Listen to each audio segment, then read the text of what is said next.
Hit TV అభిమాన ప్రేక్షకులకు స్వాగతం. నేను మీ Nagendra Kumar. Welcome to my special programme, special touch also. ఎందుకంటే ఈ రోజున 12 సంవత్సరాల తర్వాత గురుడు మళ్ళీ మిథున రాశిలోకి ప్రవేశిస్తున్నాడు. ఈ గురుడు గురుగ్రహం మిథున రాశిలోకి ప్రవేశించిన సందర్భంగా ఎక్కువగా లబ్ధి పొందే రాశులేంటి, తక్కువగా అంటే మధ్యస్థంగా బాగుపడే రాశులేంటి, లేదా లబ్ధి పొందే రాశులు, అండ్ మరీ పూర్తిగా కొంచెం దెబ్బతినే రాశులేంటి, దానికి సంబంధించిన వివరాలు, అలాగే ఇప్పుడు ఇండియా పాకిస్తాన్ మధ్యన జరుగుతున్న వారికి సంబంధించిన జ్యోతిష్యపరమైన విశ్లేషణ ఏంటి, అలాగే ఈ రోజున మనకి తెలంగాణలో సరస్వతి నది గురుగ్రహం మిథున రాశిలోకి వచ్చిన సందర్భంగా సరస్వతి నది పుష్కరాలు జరగబోతున్న ఈ సందర్భంలో సరస్వతి నది నిజంగా ఇక్కడ ఉన్నదా, ఇక్కడ పుష్కర స్నానాలు నిజంగా శుభప్రదమైన, ఆచారబద్ధమైన, సంప్రదాయబద్ధమైన అన్న ఈ విషయాలన్నిటి మీద మనకి తనదైన వివరణ, సహేతుకమైన వివరణ ఇచ్చే చాలా గొప్ప జ్యోతిష పండితులు శ్రీ కృష్ణసుధి అయ్యప్ప గారు ఇప్పుడు మనతో పాటు స్టూడియోలో ఉన్నారు. వారిని మీ అందరి తరఫున నేను ఈ కార్యక్రమానికి స్వాగతిస్తున్నా. అయ్యా నమస్కారం సార్. నమస్కారం. అదే ఇప్పుడు ఇవాళ గురుగ్రహం మిథున రాశిలోకి అర్ధరాత్రి ప్రవేశిస్తుంది. దీనికి సంబంధించి అంటే నార్మల్గానే ఒకళ్ళు బాగున్నదన్నది ఇంకోళ్ళు బాగోలేదు అంటుంటారు. ఒక పండితుడు చాలా గొప్పగా ఉన్నదంటే ఇంకో పండితుడు చచ్చా అసలు అది బాగోలేదని అంటాడు, చాలా నష్టం వాటిల్లబోతోందని థంబ్నైల్స్ పెడతారు. ఇలా ఒక రకమైన అంటే ప్రపంచాన్ని ఆందోళనకు గురి చేసే రకమైన థంబ్నైల్స్తో జ్యోతిష శాస్త్రజ్ఞులు కూడా పెట్టడం అంటే మరి దాని తాలూకా వివరణ మీరే ఇవ్వాలి. నిజంగా మిథున రాశిలోకి ప్రవేశించే గురుడు మిథున రాశితో పాటు ఏ రాశులకు నిజంగా లబ్ధి ప్రసాదించబోతున్నాడు అన్న దాని మీద కొంచెం. మిథున రాశిలో ప్రవేశించే గురుడు మిథున రాశికి లబ్ధి అనేదే అబద్ధం. ఎందుకంటే గోచార దర్శనం కానీ మీరు గోచార సంబంధించిన గ్రంథాలు దేంట్లో పరీక్షించినా కూడా రాశిలో ఉన్నటువంటి గురుడు ఎప్పుడైనా సరే ఇబ్బందినే ఇస్తాడు. ఓకే, ఆరోగ్య భంగానికి శరీర శోధన చేస్తాడు. అయితే ఇక్కడ రాశిని బట్టి ఒక్కొక్క ఫలితం ఉంది. ఇక్కడ 2 రకాలుగా విభజించవచ్చు: వ్యక్తిగత జాతకం, ప్రాపంచిక జాతకం, ముండేన్ ఆస్ట్రాలజీ, సంహితా భాగం, జ్యోతిష భాగం, జాతక భాగానికి సంబంధించి. దీంట్లో మిథున రాశిలో ఉన్నటువంటి గురుడు ఎలాంటి విశేషాలు కలిగిస్తాడు అంటే అంతర్గతమైన శోధన, అంటే ఒక శాస్త్రానికి సంబంధించినటువంటి చాలా లోతైన విశ్లేషణకు సంబంధించిన అవకాశాలు కలిగిస్తాడు. కొత్త కొత్త విషయాలు ఆవిష్కరించబడతాయి మిథునంలో గురుడు ఉన్నప్పుడు. అంటే ఇప్పుడు సపోజ్ ఇప్పుడు జరుగుతున్న కాలంలో కొత్త అవసరాలు ఏర్పడుతున్నాయి. ఈ అవసరాలకు తగినటువంటి వస్తు సామాగ్రి కానివ్వండి, అవసరాలకు సంబంధించిన కొత్త విశేషాలు కానీ నూతనంగా ఆవిష్కరించబడతాయి ఉన్న వాటి సరిపోని పరిస్థితుల్లో. అంటే మనిషి మేధస్సు ఎప్పుడూ కూడా ఒక చోట ఆగదు. మిథున రాశి దిస్వభావ రాశి అయింది. అందులో మిథున రాశిలో గురుడు యొక్క సొంత నక్షత్రం పునర్వసు ఉంది. అందులో మీరు కనుక గమనించినట్లయితే మిథున రాశికి ప్రాధాన్యత ఎంతైనా ఉంది. ఎందుకంటే మిథున రాశిలో రుద్రుడి నక్షత్రం ఉంది, ఆరుద్ర, అలానే పునర్వసు నక్షత్రం దేవమాత అతిథి. ఈ 2 నక్షత్రాల కలయికతున్న రాశి కావటంతో రాశి యొక్క చిహ్నం కూడా స్త్రీ పురుషుల సంయోగం. వాళ్ళిద్దరూ ఒక పురుషుడు ఒక స్త్రీ భాగం ఉన్నటువంటి అధిసగం విధిసగం ఉన్నటువంటి రాశి మిథున రాశి. దానివల్ల కావటంతో ఏంటంటే మనుషుల యొక్క అటు స్త్రీ స్వభావాన్ని ఇటు పురుష స్వభావాన్ని 2 స్వభావాలు కలిగి ఉంటుంది. దానికి తగ్గట్టుగా సృష్టికి ప్రారంభమైనప్పుడు మనం ఏదైతే సృష్టి ప్రారంభ కాలానికి వెళ్తే అది మిథున రాశిలో ఆ యొక్క ప్రకృతి పురుషుల కలయిక వల్ల ఏర్పడింది అనేటువంటి దానికి జీవం ఎప్పుడైతే ప్రారంభమైందో మన యొక్క శాస్త్ర ప్రకారం మిథున రాశిలో జీవం ప్రారంభమైందని చెప్తారు. శివుడు, శక్తి, ప్రకృతి. కాలపురుషుల లగ్నం మేషం కాకుండా ఒకప్పుడు కాలపురుషుల లగ్నం మిథునమే. తర్వాత మనకి వేద ప్రామాణికంగా వచ్చేసేసి కృతికా నక్షత్రం వేద ప్రామాణికంగా ఆద్యమైంది. ఈ తర్వాత కాలంలో వచ్చేసరికి మనం మేషరాశి అనుకుంటున్నాం. ఇప్పుడు సాయనం కనుక చూసుకున్నట్టయితే మీనంలో ఉంటుంది, రేవతి నక్షత్రంతో కూడుకొని ఉంటుంది. ఎందుకంటే కాలంతో పాటుగా కొన్ని అయనాలు కూడా చలనం జరుగుతుంది. దాని ప్రకారం సృష్టి ప్రారంభానికి వెళ్తే మీరు మిథున రాశిలో సృష్టి ప్రారంభమైంది ఆరుద్ర నక్షత్రంతో, లేదంటే ఆ 2 రాశి నక్షత్రాలు కలయికతో. అదేవిధంగా వచ్చేసి మనం వేదం రాసినప్పుడు నక్షత్రేశ్వ ప్రకారం ఆ నక్షత్ర రాసిన కాలానికి వచ్చేసరికి అంటే సుమారు 5000 సంవత్సరాల క్రితానికి వచ్చేసరికి కృతికా నక్షత్రంతో ప్రారంభమైంది. అందుకనే శాస్త్రం మన జ్యోతిష్ శాస్త్రంలో కూడా ఏమంటారు, ఈయన శశి రాహు కుజర్ జీవన్ మందగత శని ఈశాన్య శని రాహు బుధ కేతు భృగుజైతనవానం కృతికాదిక్రమేణ దశలు కూడా ఆ విధంగా వేస్తున్నాం మనం. అంటే ఏంటంటే దశ వాళ్ళకి ప్రారంభం కావడానికి కూడా సూర్యదశ చంద్రదశ అలా వేసుకుంటూ వచ్చి కృతికా నక్షత్రం ప్రామాణికంగా ప్రారంభమైంది చెప్తున్నారు. అదే విధంగా వచ్చేసి కొంతకాలానికి అంటే కృష్ణుడి కాలం తర్వాత కలియుగ ప్రారంభం కాలానికి చూసుకున్నట్టయితే మీనరాశిలో నుంచి ప్రారంభమైంది. ఇప్పుడు ప్రారంభంగా మనం అశ్విని నక్షత్రంతోనే భావిస్తున్నాం. ఎందుకు అంటే కలియుగం ప్రారంభమైన నక్షత్రం. మీరు గమనించినట్లయితే కృతికా రోహిణి నక్షత్రాలతో త్రేతాయుగం ప్రారంభమైందని యుగ ప్రారంభాలకు సూచనలు ఉన్నాయి. ఇవాళ కూడా మనకు పంచాంగంలో వేస్తుంటారు. కలియుగ ప్రారంభమైంది మన యొక్క మేషరాశి అశ్విని నక్షత్రంతో ప్రారంభమైంది. అమావాస్య తదుపరి రోజు అమావాస్య గడియలతో ఉన్నప్పుడు, అందుకని కొత్త అమావాస్య అంటాం ఉగాది ముందు రోజు. ఈ విధమైనటువంటి కాల గణనలో గమనించినట్లయితే మీరు అయినాంశలో అక్షచలనం జరిగినప్పుడు ఒక్కొక్క నక్షత్రం దాటి కొన్ని వేల సంవత్సరాలకు అతి చాలా తక్కువైనటువంటి కాల ప్రమాణం ఒక నిమిషంలో 10వ వంతు కాలం ప్రతి సంవత్సరం జరుగుతూ ఉంటుంది.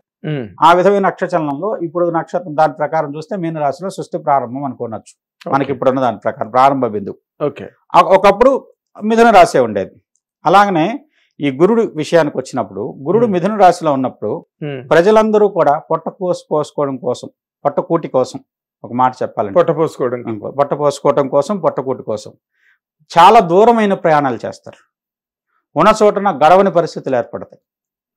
తప్పని పరిస్థితుల్లో సొంత ఊరిని కానీ, సొంత జనాన్ని కానీ, సొంత ప్రాంతాన్ని కానీ వదులుకొని దూర ప్రాంతాలకు తరలి వెళ్తారు. వలసిపోవటం అంటారు కదా, వలసిపోవడం. అలాంటి దానికి కారణం అవుతుంది ఈ సంవత్సరం చాలా చోట్ల. ఇది మిథున రాశి వాళ్ళకి మొత్తం సృష్టి ఈ యొక్క మిథున రాశి యొక్క ప్రభావం మానవాళి మీద ఏ విధంగా ఉంటుందనే దానికి. Very nice. అంటే ప్రపంచవ్యాప్తంగా మన ఒక్క దేశమే కాదు. అదే ముండెన్ ఆస్ట్రాలజీ. తర్వాత ఇక్కడ ఉన్నటువంటి గురుడు కొత్తదైనట్టు ఆవిష్కరణలు, కొత్త చోటుకు వెళ్ళాం, మనం అక్కడ మనకు ఒక రక్షణ వ్యవస్థను ఏర్పరచుకోవాలి, లేదు మనకు ఆహార సంబంధమైనటువంటి సమకూర్చుకోవాలి, లేదు జీవన పోరాటంలో మనం ముందుకు వెళ్ళాలి. ఎందుకంటే మనిషి ఫస్ట్ తన ఎగ్జిస్టెన్స్ చూసుకుంటాడు, దాని తర్వాత కంఫర్ట్కి వెళ్తాడు, దాని తర్వాత వచ్చి ఇంకా లావిష్నెస్కి వెళ్తాడు. ఈ విధమైనటువంటి పోరాటంలో క్రమంగా కొత్తమైనటువంటి వస్తువులు కనుగొనబడటం, కొత్తదైనటువంటి విధానాలు మార్గాలు ఏర్పడటం, వీటన్నిటికీ ఈ సంవత్సర కాలంలో గురుడు కారణభూతుడు అవుతాడు. మనిషి మేధస్సుకు పదును పెడతారు కొత్త విషయాలు కనుగొనడానికి. అంటే ఎప్పుడైతే మనిషికి ఏకాంతం దొరికిందో దాని విషయంలో మనిషి ఏంటంటే ఇది సరిపోవటం లేదు, లేదంటే దీనివల్ల మన అవసరం తీరటం లేదు, ఇంకేదైనా దీనికంటే మెరుగైనది ఏదైనా వ్యవస్థ ఉందా, మెరుగైన విధానం ఏమైనా వస్తువు వ్యవసాయం చేయగానే ఏదైనా ఏర్పరచుకోవచ్చా, దీని ప్రకారం ఆలోచనతో కొత్తదైనటువంటి వస్తువులు పుట్టుకొస్తాయి. పరిశోధన దానికి విపరీతమైనటువంటి ప్రాముఖ్యత కలుగుతుంది. అలానే వచ్చేసి దైవ సంబంధమైన ప్రమేయం పెరుగుతుంది. భగవంతుడి మీద నమ్మకం కానివ్వండి, లేదంటే భగవంతుడి యొక్క ప్రమేయంతో ఎక్కువైనటువంటి సంఘటనలు జరగడం కానివ్వండి, అతి వర్షపాతానికి సంబంధించిన సూచనలు కానివ్వండి ఈ సంవత్సరం ఉంటున్నాయి మిథునంలో ఉన్న కారణం చేత. ఎందుకంటే ఆరుద్ర నక్షత్రాన్ని గమనించుకున్నట్లయితే మీరు ఆరుద్ర నక్షత్రం ప్రతి సంవత్సరం ఆరుద్ర ప్రవేశం రవి ఏ సమయంలో చేశాడు, ఏ రకమైన పరిస్థితి జరిగింది, దాని ప్రకారం వర్షపాతం ఉంటుంది అని చెప్తుంటాం మనం శాస్త్ర ప్రకారం. అందువల్ల ఈ యొక్క ఆ రాశిలో ప్రవేశించినప్పుడు మిథునంలో ఉన్నటువంటి గురుడు విపరీతమైనటువంటి ప్రకృతి వైపరీత్యాలు, జల వైపరీత్యాలకు కారకుడవుతున్నాయి. తద్వారా జలం ద్వారా కలిగేటువంటి నష్టాలు అధికంగా ఉంటాయి. దానికి తోడుగా మిథున రాశి దిస్వభావ రాశి, అటు ఇటు స్థిర రాశికి చరరాశికి మధ్యలో ఉండేది. అందువల్ల స్థిరమైన వస్తువులు చరణంలోకి మారతాయి, చరణమైన వస్తువులు స్థిరంలోకి మారతాయి. అంటే ఒక వర్షపాతం ప్రారంభమైందండి, 1 గంట కాగుతుంది అనుకుంటాం, 2 గంటలు కాగుతుంది అనుకుంటాం, 3 గంటలు కాగుతున్నాం. అలా రోజంతా ధారాపాతంగానే వర్షపాతం పడింది. అలా 10 రోజులు పడింది, 15 రోజులు పడింది. ఎంత రకమైనటువంటి జల నష్టం జరుగుతుంది. అలాంటి విపరీతమైనటువంటి ఎక్కువగా వర్షపాతం నమోదవడానికి ఒకే ప్రాంతంలో దానికి కారణం అవుతుంది. ఈ సంవత్సరం ఇంకో విశేషం ఏంటంటే వర్షపాతం ఖండ వర్షపాతం. హైదరాబాద్ ఉంది, మనకు పంజగుట్టలో వర్షం ఉంటుంది, అమీర్పేటలో వాన ఉండదు. జూబ్లీహిల్స్ లో పడుతుంటుంది, పంజగుట్టలో ఉండదు. పంజగుట్టలో విపరీతమైన వాన పడుతుంది. అది కూడా ఏదో కొంచెం జల్లులాగా కాదు, విపరీతం అంటే ఖండపాతం. వర్షపాతం కూడా ఏంటంటే ఒకే భాగంలో ఒకే వ్యవసాయ క్షేత్రం ఉంది, సగం పడుతుంది, సగం పడదు. పంటలు కూడా అదే వస్తాయి, సగం వస్తాయి, సగం రావు. ఇలాంటి విపరీతమైన పరిస్థితులు ఈ సంవత్సరం గమనిస్తాం మనం. ఇది గురుడు యొక్క ప్రభావం కూడా ఉంటుంది. మీరు గమనించినట్లయితే పసుపు పంట గురుడు ఎక్కువగా ప్రభావితం చేసే పంట. సహజంగా ఋతుక్రమంలో ఉన్న ఆడవాళ్ళు వస్తే ఆ ప్రాంతం కూడా కులిపోద్ది, వాళ్ళు ఎక్కడైతే నడుచుకుంటూ వెళ్ళారో. అందువల్ల పసుపు పంట వ్యవసాయ క్షేత్రంలోకి ఆడవాళ్ళని తొందరగా రానివ్వరు. ప్రత్యేకంగా ఋతుక్రమంలో ఉన్నటువంటి ఆడవాళ్ళని అసలు ప్రవేశించొద్దు అంటారు, అంత త్వరగా ఎఫెక్ట్ అవుతుంది. అందువల్ల పంటలు అంటే ఎక్కువ ఫలించాల్సిన పంటలు అసలు ఫలించమనుకున్న పంటలు విపరీతంగా ఫలితాన్ని ఇస్తాయి. ఇప్పుడు దుంపలు ఉంటాయి కొన్ని రకాలు, అవి వచ్చేసి 2, 3 వచ్చే తోట 10, 15, 20, 25 అలా వస్తాయి. అదే చిలగడ దుంపలు అంటారు. ఏ దుంపలు, బంగాళదుంపలు కానీ, చిలకడ దుంపలు కానీ, చామ దుంపలు కానీ, ఏదైనా సరే అలాంటి పంటలు విపరీతంగా ఫలిస్తాయి. అంటే ఇప్పుడు మనకి ప్రకృతి కూడా మనతో ఒక రకమైనటువంటి అవకాశాలు అందించినట్టుగా అందించి ఇంకో పక్క నుంచి ఆడుకుంటుంది విపరీతాలతో. అంటే మనకి ఆహారం కావాలి, ఉన్న ఆహారం సరిపడలేదు, ఈ కందమూలాలు ఎక్కువ అందిస్తుంది ప్రకృతి. దీనికి కారణమైనటువంటి గ్రహస్థితి గురుడు మిథునంలో ఉండటం కూడా అని చెప్పచ్చు. ఓకే, అంటే ఇప్పుడు మామూలుగా మిథునం అంటే బుధుడు రాశి, బుధుడు రాశిలోకి గురుడు ప్రవేశించడం అన్నది గురు బుధులకి ఆ ఇంటరాక్షన్, అది దాని ఇంపాక్ట్ ఏమైనా ఉంటుందండి? ఉంటుంది కానీ శుభగ్రహాలే కదా రెండును. ఉంటుంది కానివ్వండి, గురు బుధులు సహజంగా ఏంటో ఒక తాటి మీద నడిస్తే అద్భుతాలు ఆవిష్కరించబడతాయి. ఇంకా విశేషంగా మాట్లాడాలంటే ఇవాళ గురుడు రాశి మారుతుంది కూడా బుధుడు నక్షత్రం, జ్యేష్ఠ నక్షత్రంలో మారుతున్నాడు. జ్యేష్ఠ నక్షత్రం అది కూడా బుధుడు ఆధిపత్యంలో ఉన్న నక్షత్రం. అయితే ఇక్కడ దీంట్లో అది జ్యేష్ఠ నక్షత్రం కావటం వల్ల కొంత దారిద్ర్యపరమైన సూచనలు కూడా కలిగిస్తుందని చెప్పచ్చు. మనుషుల్లో నేనే గొప్ప, నేనన్నదే జరగాలి అనేటువంటి ఒక రకమైన స్వాతిశయం కూడా ప్రబలుతుంది. ఓకే, అంటే ఇక్కడ దీంట్లో స్పష్టంగా ఏం చెప్పారంటే ప్రజలు వాళ్ళ పరిధి దాటి విస్తృతమైనటువంటి వ్యవహారాలను నడపడం కోసం ప్రయత్నం చేస్తారు. ఓకే, ఇది శాస్త్రంలో ఉన్నమాట, యాజ్ ఇట్ ఈజ్ గా మాట్లాడుతున్నాను నేను. అంటే వాళ్ళ లిమిటేషన్, వాళ్ళ పరిధి దాటి చాలా విస్తృతమైనటువంటి ప్రయత్నాలు చేస్తారు. ప్రభువులు అలా కాదు, చాలా తక్కువ స్థాయి ప్రయత్నంలోకి దిగుతారు. అంటే సంయమనం పాటిస్తారు ప్రభువులు. రాజులు విస్తృతాధికారులు ఉన్న వాళ్ళు తగ్గి ఉంటారు, ఏ అధికారం లేనో తనే అధికారిగా ప్రవర్తించేటువంటి పరిస్థితి. సామాన్యులు కూడా వాళ్ళ పరిధి దాటి చాలా విస్తృతమైనటువంటి ప్రయత్నాలు చేస్తాడు. ఓకే, ఇది మిథునంలో ఉండే గురుడు ఉండేటువంటి ప్రభావంగా చెప్పచ్చు బృహత్ జ్యోతిషం. అంటే ఇప్పుడు నార్మల్గా వృషభ రాశిలో ఉన్నప్పుడు నాకు తెలిసి చాలా మంది మిథున రాశి వాళ్ళు చాలా అంటే గత 4-5 ఏళ్లుగా వాళ్ళకి కాలం ఏమాత్రం సహకరించని పరిస్థితులు నేను చూసా. అంటే ఇక్కడ వృషభ రాశిలో ఉండేది ఒక 13 నెలలే, 1 సంవత్సర కాలమే. అంతకుముందు మేషంలో ఉన్నాడు, మీనంలో ఉన్నాడు. అదే సంవత్సరానికి ఒక రాశి అనుకోండి గురుడు. అవును. కాకపోతే ఏంటంటే మిథున రాశిలోకి వృషభ రాశి వ్యయ రాశి అవుతుంది కాబట్టి ఇబ్బంది పెడతాడు, ఆరోగ్యరీత్యా ఇబ్బంది పెడతాడు, ఆర్థికంగా ఇబ్బంది పెడతాడు. ఎప్పుడైతే మిథున రాశిలో ప్రవేశించాడో ఆ ఇబ్బందుల తీవ్రత తగ్గుతుంది కానివ్వండి, ఇక్కడ కూడా కొంత ఇబ్బంది ఉంటుంది. ఓకే, అంటే ఇదేం రాశిలో ఉండడం, ఇప్పుడు ఎప్పుడైనా సరే అండి జన్మరాశి వ్యయ రాశి ఏ గ్రహ సంచారమైనా అది ఇబ్బంది పెట్టేది. ఇక్కడ మా జ్యోతిష్కులు ఇంకా కొంత పరిశోధన చేసి ఇంకా ఇప్పుడు ఏం చెప్తున్నారంటే ఆ గోచారంలో కూడా దృష్టిలు చెప్తున్నారు.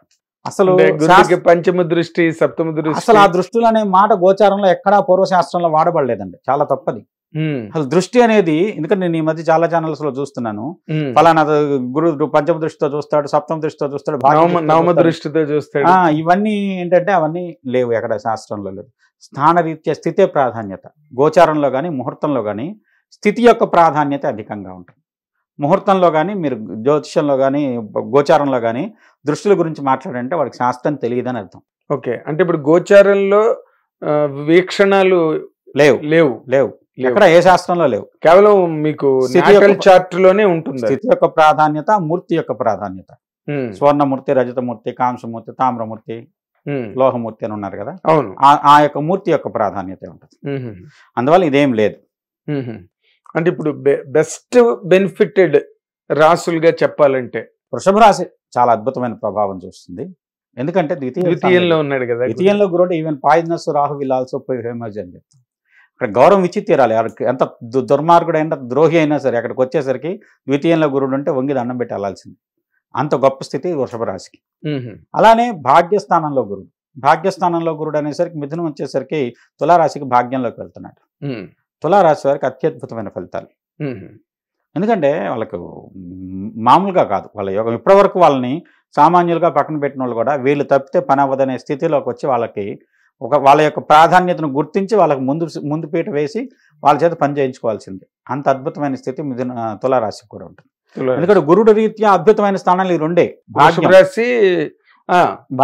భాగ్యస్థితి గురుడు అద్భుతం, ధనస్థితి ధనస్థాన స్థితి, ఈ రెండు గోచార రీత్యా అద్భుతమైన ఫలితాలు ఇచ్చాయి. భాగ్యంలో గురుడు ఉంటే పూర్వపుణ్య ఫలం ఇస్తాడంటాము. తర్వాత వచ్చేసి మనకి ఆర్థికంగాను లేకుంటే వచ్చేసి మనకు గుర్తింపు కానీ గౌరవం కానీ సమాజంలో దైవానుగ్రహం కానీ అన్నీ కలిగిస్తాడు. ధనస్థానంలో ఉంటే గురుడు ధనకారకుడు, అద్భుతమైన ఫలితాలు ధనస్థానంలో ఉన్నందువల్ల వస్తుంది. ఓకే, అందులో లాభస్థానంలో కూడా చెప్తారు కానీ సింహరాశికి అంత అద్భుతమైనటువంటి యోగం ఏం లేదు.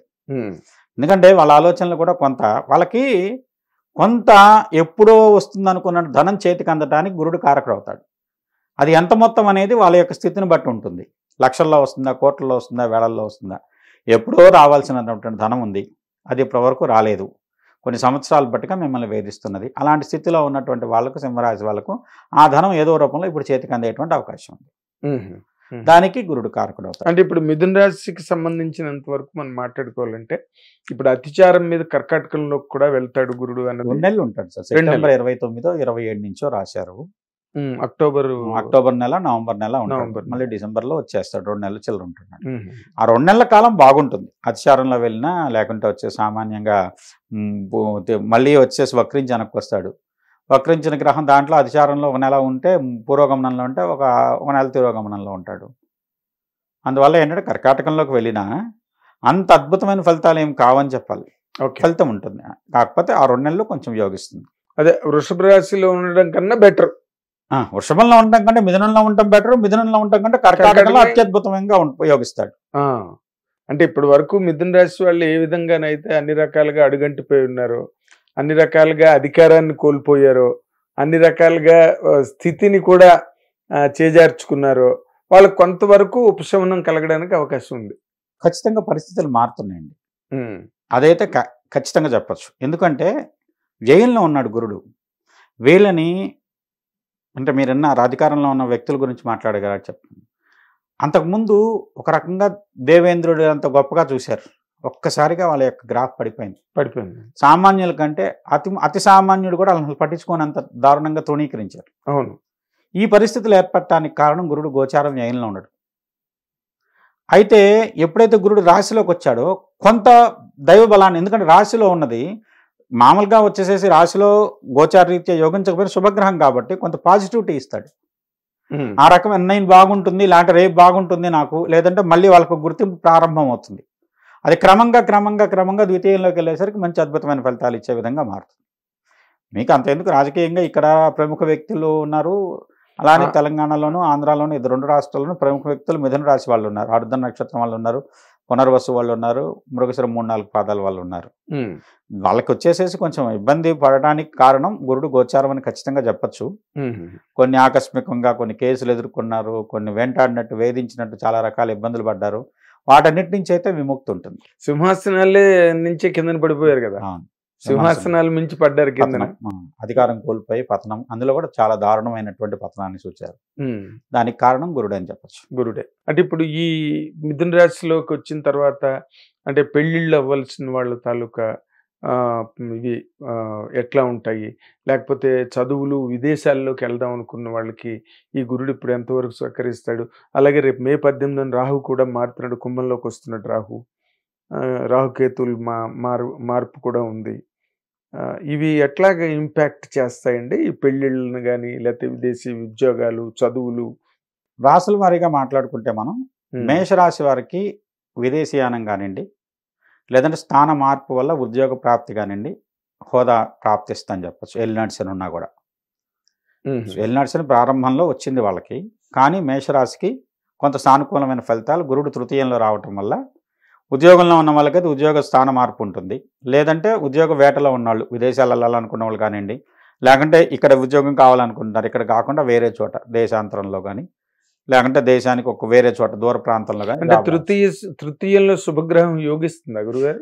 శుభగ్రహం కిందకండి. గురుడు తృతీయంలో ఉన్నప్పుడు తప్పనిసరి పరిస్థితుల్లో స్థాన మార్పుని ఇస్తాడని చెప్తాం.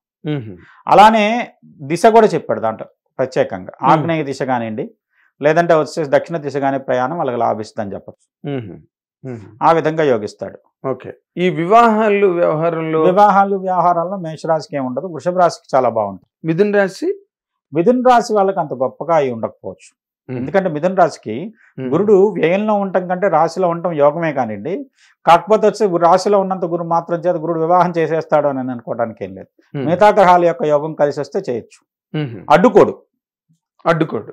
ఎందుకంటే రాశిలో ఉన్న గురుడు, ఎందుకంటే ఇక్కడ ఉభయ కేంద్ర సప్తమాధిపతి, రాశికి ఆధిపత్య రీత్యా దశమాధిపతి కాబట్టి ఇక్కడ రెండిట్లో ఒక కేంద్రాన్ని బాగు చేస్తే ఇంకో కేంద్రాన్ని ఇబ్బందిస్తాడు. కాబట్టి ఉద్యోగ విషయంలో ఏదైనా ఇబ్బంది ఉందనుకోండి, అది కుటుంబ జీవితాన్ని ఏర్పరచడానికి కారణం అవ్వచ్చు. ఉద్యోగం కోల్పోయి వివాహం కావచ్చు కొంతమందికి. అలానే వివాహ విషయంలో వివాహం ఇప్పుడు కాకుండా ఉద్యోగంలో మెరుగైన ఫలితాలు పొందొచ్చు. ఓకే. అది ఒక కేంద్రాన్ని బాగు చేస్తాడు, ఇంకో కేంద్రాన్ని ఇబ్బంది బలహీనపరుస్తాడు. Okay okay. అలానే కర్కటక రాశికి ఉంది. కర్కటక రాశికి వ్యయంలో వస్తాడు, శుభకార్యం చేయిస్తాడు. ఓహో. ఎందుకంటే వ్యయాధిపతి వ్యయంలో గురుడు ఉండటం వల్ల వ్యయాధిపతి దోషం లేదు కదా గురుడికి. ఇక్కడ గురుడు వచ్చేసేసి ఇక్కడ షష్టాధిపతి అవుతున్నాడుగా, షష్ట భాగ్యాధిపతి కదా. ఓకే. ఎందుకంటే కర్కాటకానికి వ్యయంలో గురుడు ఉన్నా కూడా వాళ్ళకి కూడా వచ్చేసి విదేశీ ప్రయాణానికి కానీ స్థాన మార్పుకు కానీ అనుకూలమైన ఫలితాలు ఇస్తాడు. భాగ్యాధిపతి వ్యయంలో ఉన్న, వ్యయాధిపతి భాగ్యంలో ఉన్న దేశ మార్పు కానివ్వండి, ఇలాంటి విదేశీ ప్రయాణాన్ని కానీ ఖచ్చితంగా చెప్తాము. అలాగనే వచ్చేసేసి వీళ్ళకి స్వార్జితమైన సంపదల్లో ఖర్చు చేయిస్తాడు, శుభకార్యానికి కావచ్చు, లేదంటే ఉపయోగపడమేటటువంటి ఖర్చులు, వివాహం కానివ్వండి, ఇల్లు. కర్కటక రాశి వాళ్ళకి డబ్బులు వస్తాయి, ఖర్చు అవుతాయి, కానీ మంచి ఖర్చు అవుతాయి, ప్రోగ్రెస్ ఉంటుంది. ఖర్చు అయినా ప్రోగ్రెస్. ఓకే. తర్వాత అసలు ఇప్పుడు ఈ మిథున రాశిలోకి గురుడు వచ్చిన తర్వాత సరస్వతి నది పుష్కరాలు ప్రారంభమయ్యాయి. వాటిలో స్నానం చేయండి, మంచిది, మీకు ఉన్న ఇన్నాళ్ళ మీ చీడ పీడ అన్ని పోతాయి అని చాలా రీల్స్లో విపరీతంగా చెప్తున్నారు. ఇక్కడేమో మన తెలంగాణలో ఇక్కడే సరస్వతి నది ఎక్కడున్నది అసలు? భౌగోళికంగా ఎక్కడుంది సరస్వతి నది? మన దాని ప్రకారం అయితే అంతర్వాహినిగా ఉంది. ఒకటి జైపూర్ ప్రాంతంలో, జైసల్మేర్ నుంచి మొన్న లాస్ట్ ఒక 3 నెలల క్రితం ఒకసారి బోర్వెల్ వేస్తుంటే సముద్రం ఆ బోర్వెల్ మిషన్తో సహా లోపలికి లాక్కెళ్ళిపోయింది. కాబట్టి చాలా వార్తల్లో వచ్చింది. అది సరస్వతి నది ప్రవహించిన ప్రాంతం. అయితే మనకు ఇదమిద్దంగా మనకు బద్రీనాథ్ నుంచి మనా విలేజ్ మధ్యలో సరస్వతి నది కొంచెం ఒక పాయ, ఖచ్చితంగా చెప్పాలంటే 200 మీటర్లు మాత్రమే ప్రవహిస్తుంది. మిగతా అదంతా గంగలో అంతర్వాహినిగా ప్రవహిస్తుంది అని చెప్తారు అక్కడి నుంచి. కానీ ఇక్కడ తెలంగాణలో సరస్వతి నది ఎక్కడి నుంచి వచ్చిందో తెలియదు. ఇప్పుడు కొత్తగా కాంగ్రెస్ పార్టీ ప్రభుత్వం తీసుకొచ్చి పెట్టిందేమో కానివ్వండి సరస్వతి నదిని. ఎందుకంటే కాంగ్రెస్ పార్టీ ప్రభుత్వాలు ఏదైనా చేయగలుగుతాయి దేశంలో వచ్చేసేసి. ఎందుకంటే లేని సరస్వతి నది ఇప్పుడు మనకి ఇక్కడ మన కాళేశ్వరం దగ్గరలో ప్రాణహిత, తర్వాత ఈ నది కలుస్తున్నది, గోదావరి ప్రాణహిత. అక్కడ సరస్వతి నది ఎక్కడి నుంచి వచ్చింది? అలా అనుకుంటే అలంపూర్లో 7 నదులు కలుస్తున్నాయి దగ్గరలో. తుంగభద్ర నది, హంద్రేనీవా, తర్వాత వచ్చేసి కుందు నది, ఇవన్నీ కలిసే దాన్ని సప్తసాగర సంగమం అంటున్నాం కదా. మరి అక్కడ కూడా చేయొచ్చు. అలంపూర్లో కూడా 2 నదులు కలిసిన చోట ఎక్కడైనా సరే మీకు త్రివేణి సంగమం ఉన్నట్టు అనుకుంటే అక్కడ కూడా చేయొచ్చు. సో ఇక్కడ మన తెలంగాణలో సరస్వతి నది పుష్కరాలు, అక్కడ స్నానాలు చేయడాలు అవన్నీ ప్రభుత్వాలు ప్రజలకు మతం మీద ఉన్న నమ్మకాలతో ఆడుకుంటూ చేసేటువంటి పుష్కరాలు ఇవి తప్పితే నిజంగా పుష్కరాలు కావు. ఇక్కడ తెలంగాణలో జరిగే పుష్కరాలు ఏవైతే ఉన్నాయో అది నిజంగా ప్రజలను మోసం చేయటం. ఓకే. నిజంగా చెప్పాలంటే ఖచ్చితంగా దీంట్లో ఎక్కడికైనా చాలా గొప్ప స్వీపింగ్ స్టేట్మెంట్ ఇచ్చారండి. ఇప్పుడు లేకపోతే సరస్వతి అనేది ఆంధ్రాలో ఎక్కడుంది చెప్పండి? మామూలుగా మన ఇంట్లో స్నానం చేస్తామండి, చెంబులో నీళ్లు పెట్టుకుని వెళ్ళబడి గంగే జమున కృష్ణ గోదావరి సరస్వతి నర్మదే సింధు కావేరి జలేస్మిన్ సన్నిధింపురు అని చెప్పి నీళ్లు పోసుకుంటే గంగా స్నానం చేసిన ఫలితం వస్తుందని చెప్తున్నాం. ఇప్పుడు వీళ్ళు చెప్పేది అలాగనే ఉంది. ఆ నీళ్ళలో సరస్వతి నదిని ఆవాహన చేస్తాం కాబట్టి వచ్చేసేసి ఆ నీళ్ళలో మీరు చేసుకోవచ్చు, ఏ నది దగ్గరైనా ఇప్పుడు ఇవాళ ఏమైపోయిందంటే గంగ ఎందుకు పుట్టింది దాన్ని వదిలేసేసి ఎక్కడున్న నీళ్ళైనా గంగే.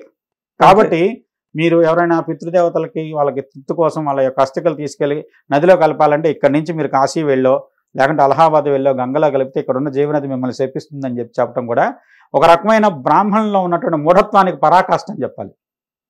ఆ మాత్రం భగీరథుడికి తెలియదండి.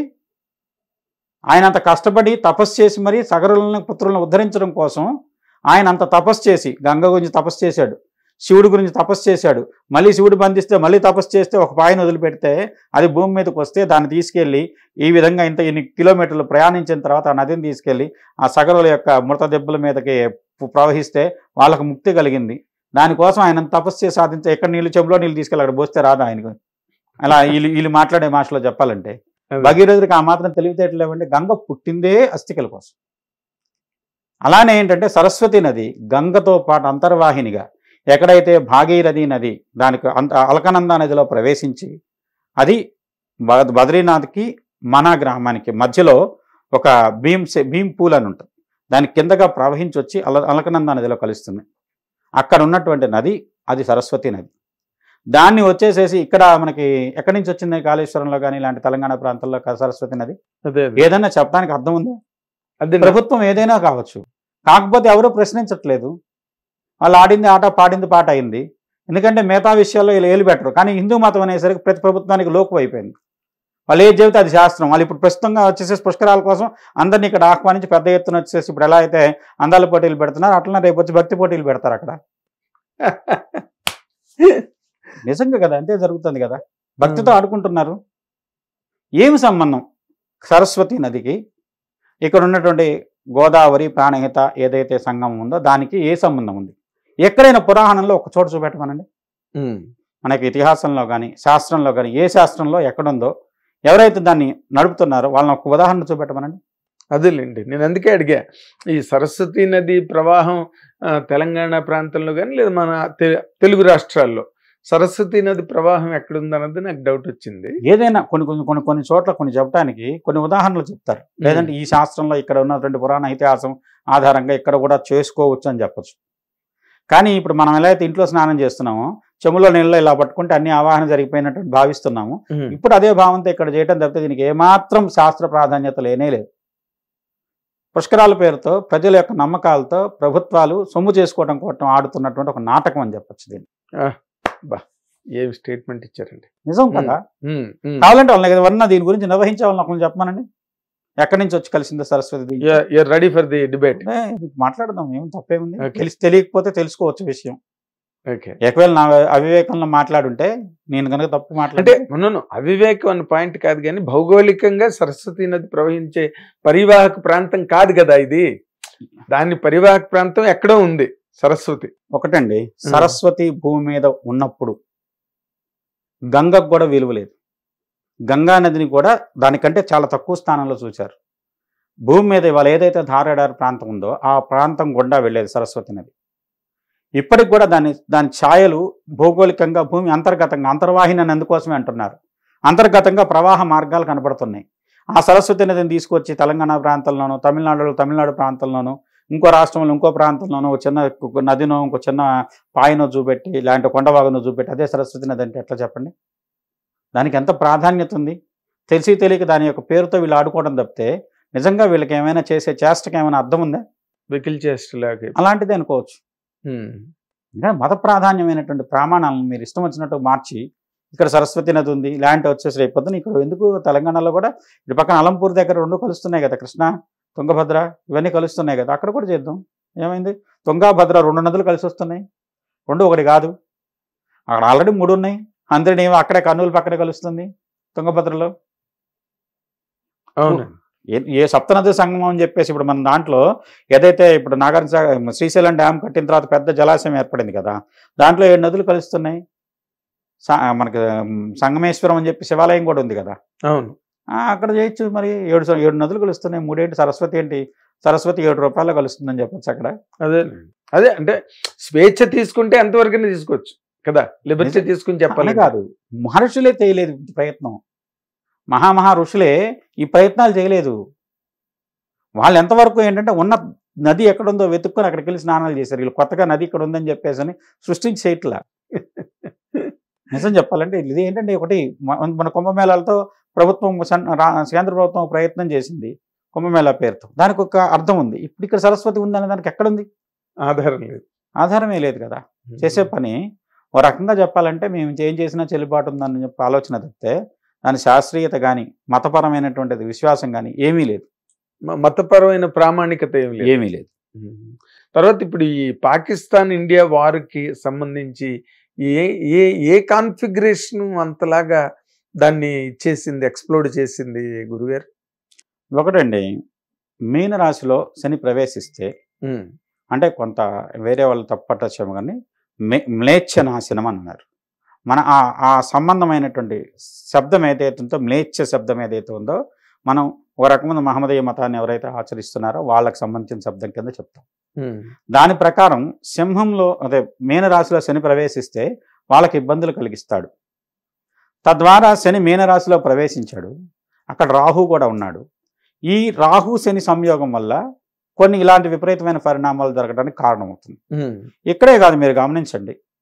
రాహు వచ్చేసేసి మీనరాశిలో ఉన్నాడు, శని కుంభరాశిలో ఉన్నాడు. పాలస్తీనాకిను ఇజ్రాయెల్కి ఎంతకాలంగా యుద్ధం జరుగుతుంది. అంటే ఇది కూడా ఆ ముస్లిం సంబంధమైందే అనుకున్నాడు. అలాగనే వచ్చేసి శని మీనంలోకి వచ్చిన తర్వాత ఈ 2.5 ఏళ్ళు ఉంటాడు ఇక్కడ. ఈ 2.5 ఏళ్ళు మీరు గమనించండి ఎన్ని ఇబ్బందులు పడతారు. పాలనలో కానివ్వండి, ఇప్పుడు మీరు గమనిస్తే కొంత ఎడారి ప్రాంతాలన్నీ కూడా మళ్ళీ చిగురుస్తున్నాయి. కొత్త చిగుళ్ళు కానివ్వండి, ఒక రకమైనటువంటి వాతావరణ పరిస్థితులు అక్కడ మార్పులు సంభవిస్తున్నాయి. ఈ మార్పులు వాళ్ళకి ప్రధానమైనటువంటి ఆదాయ వనరులుగా ఉన్నటువంటి ఈ ఆయిల్ రిజర్వులను మార్చడానికి కూడా కారణం అవ్వచ్చు భవిష్యత్తులో. అంటే భూమి పొరల్లో వచ్చేటువంటి మార్పులు ఇప్పుడు గమనించండి, 2 రోజులకు ఒకసారి 3 రోజులకు ఒకసారి వారంలో 2-3 సార్లు భూకంపాలు వస్తున్నాయి. చిన్న స్థాయిలో రెక్టర్ స్కేల్ మీద 3.2 అనో 4.1 అనో 5.7 అనో అలా వస్తూనే ఉన్నాయి. ప్రతి వారానికి ఒకసారి పలానా దేశంలో వచ్చింది, ఇవాళ కూడా చూసాం, ఏదో పేపర్లో ఎక్కడో చోట వచ్చిందని చెప్పి న్యూస్లో వస్తుంది. 2 రోజుల క్రితం ఒకటి చెప్తున్నారు. ఈ విధమైనటువంటి భూ పొరల్లో అంతర్గతంగా వచ్చేటువంటి మార్పులు, భూమి లోపల వచ్చేటువంటి సర్దుబాట్ల వల్ల కలిగే మార్పుల వల్ల అంతర్గతంగా ఉండేటువంటి నిధుల యొక్క రిజర్వుల యొక్క స్థాయిలు కూడా కొంచెం అటు ఇటుగా జరుగుతాయి. తద్వారా వచ్చేసి వాళ్ళకి ఏదైతే అప్పటి వరకు ఉన్న చోటు నుంచి అవి స్థానం మార్పడానికి అవకాశం కలుగుతుంది. ఇవన్నీ గురుడు మిథునంలోకి వచ్చిన దాని వల్ల కలిగేటువంటి మార్పుల కింద కూడా మనం తీసుకోవచ్చు. ఓకే, అంటే ఇప్పుడున్న ప్లానెటరీ కాన్ఫిగరేషన్ ప్రకారం పాకిస్తాన్ ఇండియా వారు ఇంకా సమస్య పోయినట్టేనా? ఇంక ఇది కంటిన్యూ అయ్యే ఇంకొంత ఇబ్బందికరమైన వాతావరణం అయితే ఉందండి. పూర్తిగా సమస్య పోయింది అనుకోవడానికి లేదు. నేను అనుకోవడం ఏంటంటే ఇంకేదన్నా ఒక రకమైన విపరీత చర్య కానీ, విపరీతమైనటువంటి నష్టాన్ని కానీ ఎదుర్కోవాల్సినటువంటి పరిస్థితి రాబోయేటువంటి సంవత్సరం కాలంలో పాకిస్తాన్కి కానీ ముస్లిం కంట్రీస్కి కానీ ఉంటుందనే చెప్పొచ్చు. ఓహో, ఓకే. ఎందుకంటే శని మీనంలో ఉండదు, అక్కడ శని వచ్చేసి ఉత్తరాభాద్రకి వెళ్ళాడు అనుకోండి, సొంత నక్షత్రం మీద ఇంకా బలవంతులు అవుతాడు. అంటే ఇంకా వాళ్ళు ఇబ్బందులు పడవచ్చు. అలానే వక్రిస్తాడు అక్కడ, శని వక్రం జరిగిన సందర్భాల్లో వక్రీ బలి మందహ అంట. ఆ పరిస్థితుల్లో ఇంకో తీవ్ర ప్రభావాన్ని చూపెట్టచ్చు. ఓహో, అంటే వక్రీ బలి మందహ అంటే సాటర్న్ వక్రంలో ఉన్నప్పుడు ఇంకా బలవంతుడు అవుతాడు. ఓకే. అంటే మీకు శనిని కనుక తీసుకున్నట్లయితే శక్తి లేనట్టుగా ఉంటాడు. అలాంటి వాడు తన శక్తిని ప్రదర్శించాలనుకున్నాడు అనుకోండి, మామూలు సాధారణమైన వ్యక్తి ఉన్నాడండి, మంచి కావాల్సినంత మద్యం దొరికింది, ఆ మద్యం తాగిన తర్వాత ఎంత రెచ్చిపోతాడో చూడండి. అలాంటి పరిస్థితుల్లో వెళ్తాడు శని. మీనం జలరాశి. అలానే ఇక్కడ ఇంకోటి ఉంది కూడా, ఇక్కడ నెప్ట్యూన్, యురేనస్, ప్లూటో ఇవి మనం గమనించాం. కానీ యురేనస్ అనే గ్రహం ఏదైతే ఉందో అది పూర్తి ఇంద్రుడికి సంబంధించిన గ్రహం. నెప్ట్యూన్ వచ్చేసేసి వరుణుడికి సంబంధించిన గ్రహం, జలగ్రహం. నెప్ట్యూన్ కూడా కొంత క్రియాశీలక పాత్ర పోషిస్తున్నాడు ఇక్కడ. మీరు గమనించండి, ఒక రకమైనటువంటి వ్యవస్థలో కొన్ని ఈ మధ్యకాలంలో మత్తు పదార్థాలు కానివ్వండి, డ్రగ్స్ కానీ వినియోగం అధికంగా అవుతుందా లేదా, ఈ మాదక ద్రవ్యాల వల్ల జరిగే నష్టాన్ని కూడా నెప్ట్యూన్ ఇండికేట్ చేస్తాడు. ప్లూటో అండి, ప్లూటో అంటే యముడు. ప్లూటో ఇప్పుడు ఏం వాళ్ళతో కలిసి లేడు, కాకపోతే ప్లూటో ఇప్పుడు మన నెప్ట్యూన్ వచ్చేసేసి ఈ సంయోగంలో భాగస్థుడై ఉన్నాడు. ఏదో శని రాహుల్ కలిసి ఉన్నారు కదా రేపు 18వ తారీఖు వరకు, దాంట్లో భాగస్థుడై ఉన్నాడు నెప్ట్యూన్ కూడా మే 18 వరకు. తర్వాత శని నెప్ట్యూన్ కలిసే ఉంటారు. ఈ కూటమి వల్ల కూడా కొంత విపరీతమైన నష్టాలు, అందువల్ల జల సంబంధమైనటువంటి దాని వల్ల ఎక్కువ నష్టం ఉంటుంది. ఇప్పుడు నెప్ట్యూన్, యురేనస్, ప్లూటో అంటే మనకి యముడు, వరుణుడు, ఇంద్రుడు. అయితే ఈ 3 గ్రహాలని మన వాళ్ళు కౌంట్ చేయరు కదండి, 9 గ్రహాలకే. జ్యోతిష భాగం వరకు దాన్ని లెక్కించాల్సిన అవసరం లేదండి. కానీ ఆస్ట్రాలజీకి వచ్చినప్పుడు, సంహితా భాగానికి వచ్చినప్పుడు వాటి యొక్క ప్రాధాన్యత ఉంటుంది. ఎందుకంటే మనిషి ఆయుర్దాయానికంటే ఎక్కువ ఆయుర్దాయం ఉన్నటువంటి గ్రహాలు అవటంతో ఒకసారి చక్రాన్ని మొత్తం తిరిగి రావడానికి, బచక్రాన్ని మొత్తాన్ని తిరిగి రావడానికి యురేనస్కి 80 years పైన పడుతుంది, నెప్ట్యూన్కి వచ్చేసి 160 years పైన పడుతుంది, 250-260 years ప్లూటోకి పడుతుంది. కాబట్టి మనిషి ఆయుర్దాయం కంటే ఎక్కువ కావడంతో దాన్ని అసలు పట్టించుకోవటం లేదు, అవసరం లేదని చెప్పి తీసేశారు మన వాళ్ళు. కాకపోతే వాడి యొక్క ఆకర్షణ వికర్షణ ప్రభావం మనమే తక్కువ ఉంటుంది, వ్యక్తిగతంగా చాలా తక్కువ. బట్ బచక్రం ప్రకారం గ్రహాల మీద అయితే ఎక్కువ ఉంటుంది. గ్రహాల మీదే ఉంటుంది, గ్రహాల మీద ఖచ్చితంగా ఉండి తీరుతుంది.